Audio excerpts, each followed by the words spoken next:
На адмінмежі з окупованим Кримом на КПВВ «Каланчак» триває масштабна реконструкція. Її розпочали кілька днів тому. Нині пропускний пункт працює лише для пішоходів. Авто прикордонники направляють на КПВВ «Чаплинка». А от після Каланчака реконструкцію мають розпочати на Чонгарі. Що зараз відбувається на КПВВ і що там побудують, мої колеги розкажуть. Екскаватори, трактори і робітники в помаранчевих жилетах. Вже 4 дні територія контрольно-пропускного пункту в'їзду-виїзду «Каланчак» більше схожа на будівельний майданчик.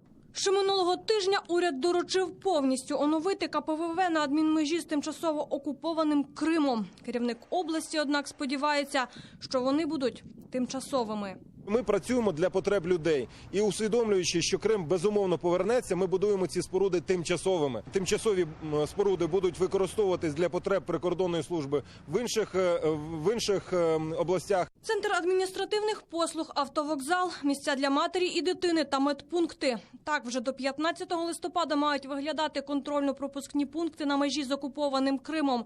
До того часу, кажуть прикордонники, тим, хто їде на автівках, доведеться перетерпіти певні незручності під час перетину адмінкордону.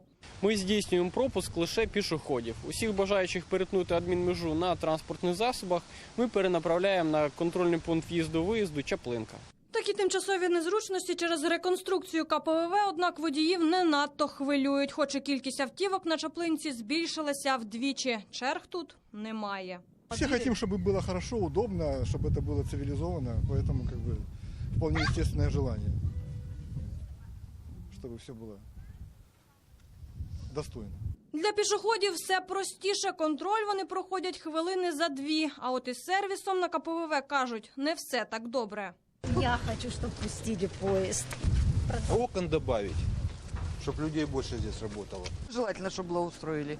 Реконструюють також і КПВВ «Чонгар». На будівництво 2 контрольних пунктів держава вже дала майже 100 мільйонів гривень. Підрядники кажуть, знадобиться ще 72 мільйони. Цих грошей має вистачити, аби завершити облаштування сервісних майданчиків. Тетяна Солій, Заман, АТР.